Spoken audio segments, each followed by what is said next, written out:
আজকে আমি শেখ হাসিনার সময় একই কথা বলেছিলাম। বিএনপি যখন নির্বাচনে আসেনি তখন আমরা বলেছিলাম যে বিএনপি। জাতীয় পার্টির চেয়ারম্যান জিএম কাদের অভিযোগ করেছেন, অন্তর্বর্তী সরকার একটি বিশেষ দলকে নির্বাচনের সুযোগ সুবিধা দিতে কাজ করছেন।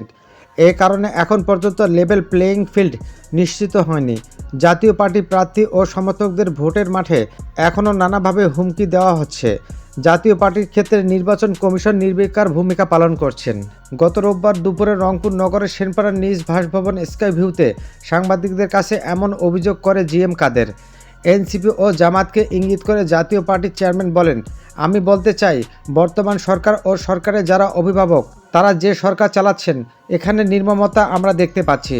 পরিকল্পিতভাবে মব সৃষ্টি করে বিভিন্নভাবে তাদের রাজনৈতিক প্রতিপক্ষকে হত্যা করা হচ্ছে, বিভিন্নভাবে অমানবিক আচরণ করা হচ্ছে।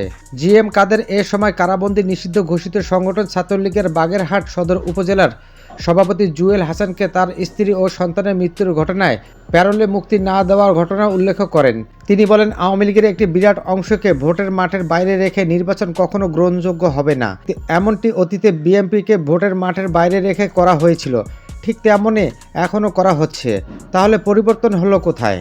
গণভোটের বিষয়ে জাতীয় পার্টির চেয়ারম্যান বলেন, সরকারের তরফ থেকে সম্পূর্ণ সংবিধানের বাইরে গিয়ে হ্যাঁ ভোট দেওয়ার জন্য জনগণকে চাপ সৃষ্টি করা হচ্ছে। স্বাভাবিকভাবে আমি যদি বর্তমান সরকার জনগণের হ্যাঁ ভোটের ম্যান্ডেট নিয়ে সংস্কারের নামে ক্ষমতা কুক্ষিগত করে রাখছে। তাদের সাজানো বিষয়গুলোকে পাশ করাতে সংসদকে নির্দেশ দেবে, তাই দেশকে বাঁচাতে না এর পক্ষে মত দিয়েছেন জাতীয় পার্টি। এবারের নির্বাচনে জাতীয় পার্টির পক্ষে মানুষ অভূতপূর্ণ সাড়া মিলেছে দাবি করেছেন দলের চেয়ারম্যান জিএম কাদের। তিনি বলেন, যেসব জায়গায় বিভিন্নভাবে আওয়ামী লীগরা জোর করে আমাদের হারিয়ে দিয়েছিল, নানা অত্যাচার অনাচার করা হয়েছিল, সেখান থেকে কিন্তু আমাদের লোকেরা আবার দাঁড়িয়েছেন। একটা সত্যিকারের রাজনীতি, যেটা জনমুখী রাজনীতি, জনগণের পক্ষের রাজনীতি, সেই রাজনীতি জনগণ পছন্দ করছে এবং বুঝতে পারছে। সেই রাজনীতির দিকে আমরা আছি। আমাদের সমর্থকেরা ও আমাদের নেতাকর্মীরা সেই কারণে অনেক বেশি উজ্জীবিত। আমরা খুবই আশাবাদী। শেষ পর্যন্ত জাতীয় পার্টির ভোটে থাকবে কি না এমন প্রশ্নের উত্তরে জিএম কাদের বলেন, এটা অবস্থার উপর নির্ভর করবে। আমরা ভোটে থাকার জন্য চেষ্টা করব। এখন যদি আমাদের ধরে ধরে জেলে ভরা হয়, পথে ঘাটে গুলি করে মারা হয়, আমাদের কর্মীদের যদি হ্যারাস করা হয়, আমাদের ভোটারদের যদি মেরে ফেলা হয়, বাড়িতে গিয়ে কোর্টে গিয়ে বাড়িতে আগুন জ্বালিয়ে দেওয়া হয়, তখন আমাদের ব্যবস্থা নিতে হবে।